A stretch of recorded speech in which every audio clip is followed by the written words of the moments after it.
Dans le système de ventilation que vous voyez ici, c'est un système de ventilation par déplacement. C'est un système qui est utilisé dans l'Europe du Nord, l'Europe centrale, en Autriche, Allemagne, Suisse, dans les pays scandinaves, un peu plus qu'en Amérique du Nord. L'idée, c'est d'introduire de l'air dans les bâtiments. Vous avez des diffuseurs qui introduisent de l'air dans la pièce, et l'air était mélangé avec l'air intérieur. Alors, vous recevrez le mélange de l'air frais avec de l'air recyclé.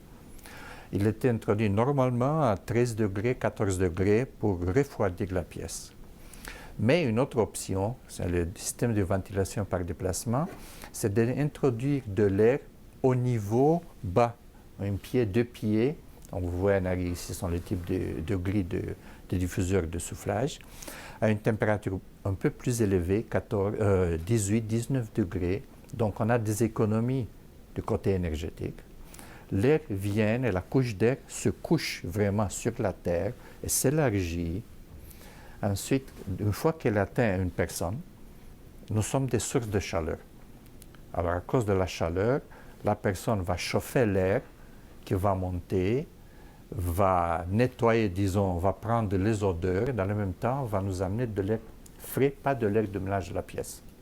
Alors il y a une évacuation locale des odeurs, il y a une efficacité énergétique accrue et une qualité de confort améliorée. Il y a dans l'Amérique du Nord très peu d'applications. Comme j'ai dit avant, on a des bâtiments, la Grande Bibliothèque, l'Auberge Saint-Gabriel à Québec. Il y a quelques bâtiments qui ont été faits dans l'Ouest canadien. Et il y a des bâtiments, quelques bâtiments, très peu au Québec. Et pour cette raison, on a eu un consortium qui a été piloté par Ressources naturelles Canada, avec le financement pour nos propres étudiants au doctorat de l'Agence de l'efficacité énergétique du Québec. Nous développons une méthodologie générale. Nous testons cette méthodologie avec des valeurs réelles à Concordia, parce que nous avons accès à ça. Mais ensuite, une fois parce que nous l'avons déjà publié dans plusieurs articles. Alors, si la méthodologie est disponible, alors on pourrait éventuellement collaborer avec, et je profite de votre présence pour dire que nous sommes prêts à collaborer avec les gestionnaires, avec l'industrie, avec Beaumont, avec tous les autres, pour partager ce que nous connaissons, ce que nous pouvons faire avec leur système et leur bâtiment. Il y a tout un débat sur le buzzword, sur les mots utilisés.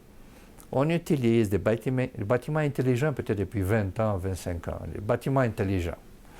On utilise green buildings, on utilise lit buildings, on utilise advanced buildings. Toutes sortes de mots. Sustainable buildings, c'est bien. Parce que ça, je souligne, c'est très bien, je ne suis pas contre. C'est bien parce que ces mots poussent le marché. Qu'est-ce que ça veut? Oui, parce que si les gens veulent avoir une lit sur leur porte, ils vont pousser les gestionnaires, les concepteurs de faire des choses. Ça va bouger le marché, les technologies, c'est bien. Mais vraiment, intelligence, ça, c'est une chose spéciale. Du point de vue économie d'énergie, il peut être intelligent s'il y a une collecte en continu de valeurs, une analyse de données et des signaux de réponse aux concepteurs du bâtiment lui-même, aux propriétaires, aux gestionnaires. Ça, c'est l'intelligence qu'on pense.